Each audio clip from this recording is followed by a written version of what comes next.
We're going out to Oakland, California, where scores of people were arrested last night in protest over the verdict in the Oscar Grant shooting. Grant was the unarmed 22-year-old African-American man who was shot dead by a white transit officer on an Oakland train platform on New Year's Day, 2009.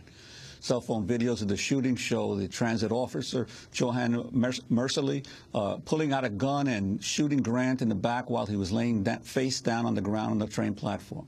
On Thursday, a jury in Los Angeles convicted Mercilessly of involuntary manslaughter, but he was acquitted on the more serious charges of second-degree murder and voluntary manslaughter. The jury included 8 women and 4 men. No African Americans served on the jury.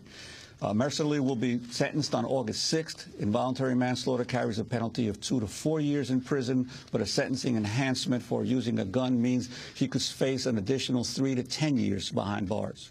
Members of Grant's family expressed shock that Mercilessly was acquitted of second-degree murder.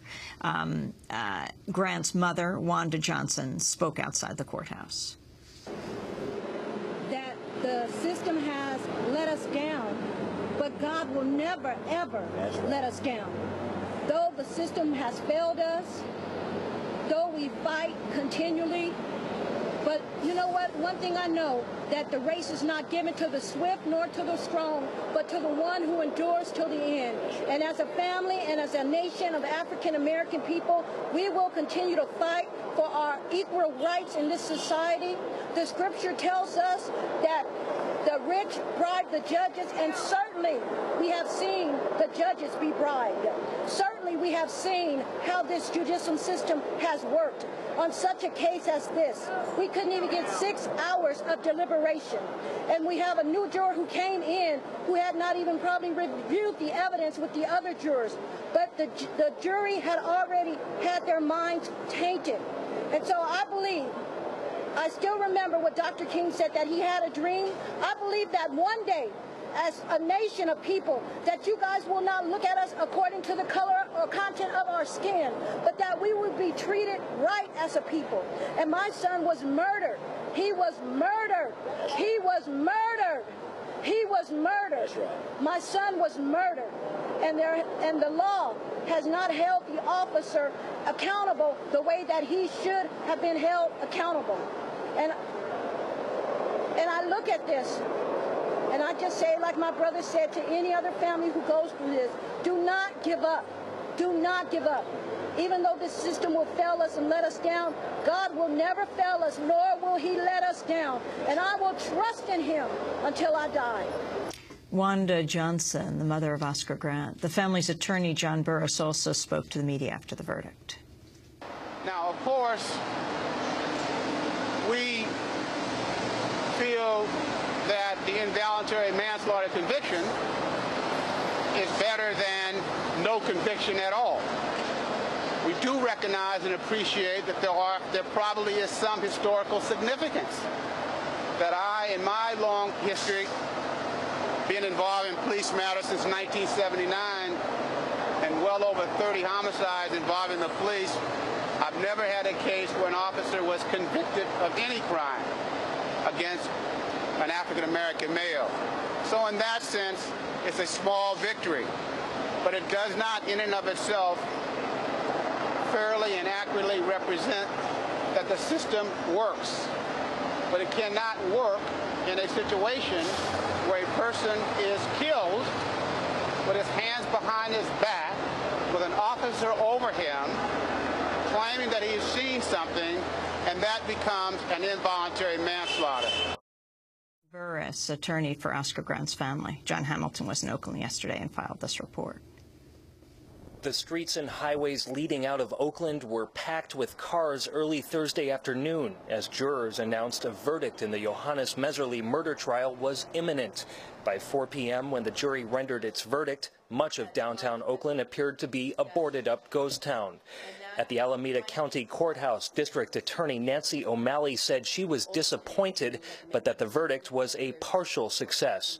The jury also found true that Johannes Messerly used his gun, and that finding itself indicates to us that the jury completely rejected Messerly's claim that he had actually been grabbing his taser. As you are well aware, that we believe that Johannes Messerly was guilty of the crime of murder.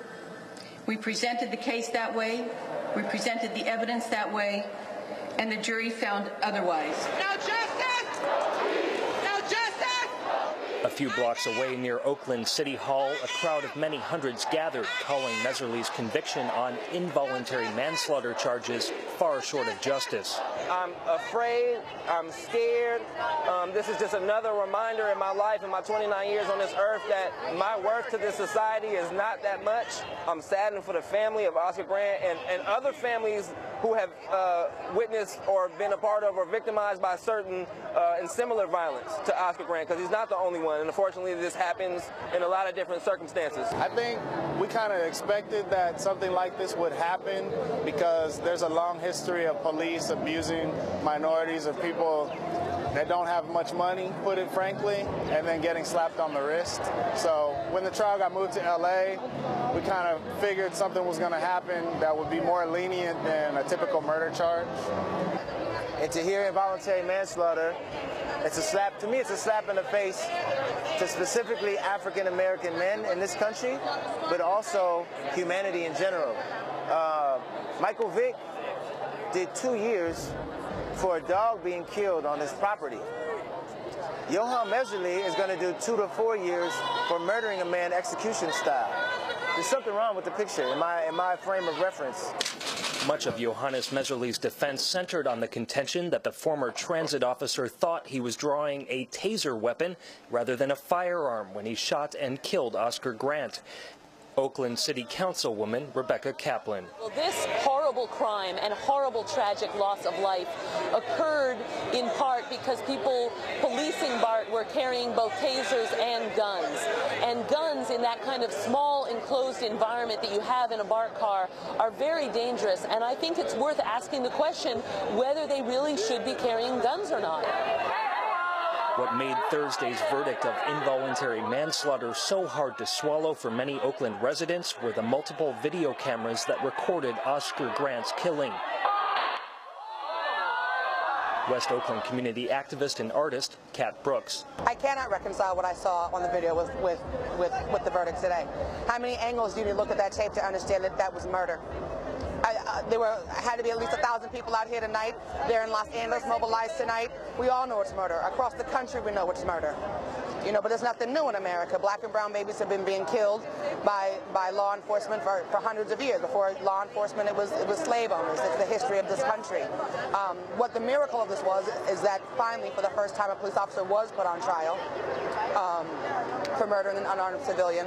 The tragedy of it is that black and brown people were told yet one more time that their lives mean nothing in this country. As hundreds filed out of downtown Oakland, many others remained, shadowed by an increasing number of riot police. I would like people to express themselves but try to be peaceful about it. I don't think it helps us to break windows and small business owners in downtown Oakland. I know everybody's mad and a lot of people feel like it was not the right punishment, but we have to come together as a community on a regular basis, not just when something bad happens, not just when it's a tragedy. As the sun drew low, police put on gas masks and declared an unlawful assembly. Section 409 of the Penal Code prohibits remaining present at an unlawful assembly. If you remain in the area just described, regardless of your purpose, it will be in violation of Section 409. Soon, anger over the Messerly verdict boiled over as demonstrators smashed windows and set small fires.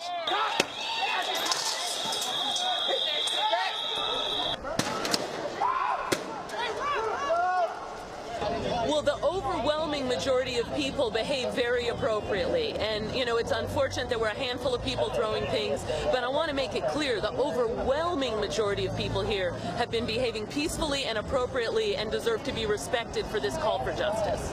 Move forward, and make a rush. Move forward and make a rush. At least one woman was injured when a police car backed into her. Dozens of downtown businesses had their windows smashed. A few suffered looting. Police made scores of arrests with an exact number yet unknown. We've been pushed back as far as we can go. You have some people back there who have been barricaded and trapped in, and they're attempting to get us to leave. They're pushing us all, and they don't want us here because we're speaking truth. Half these these police officers don't even live out here. They traveled here. But we live here every day. I live here every day. I work here, I go to school here, take care of kids here. I ain't going nowhere. So they're going to have to break me down.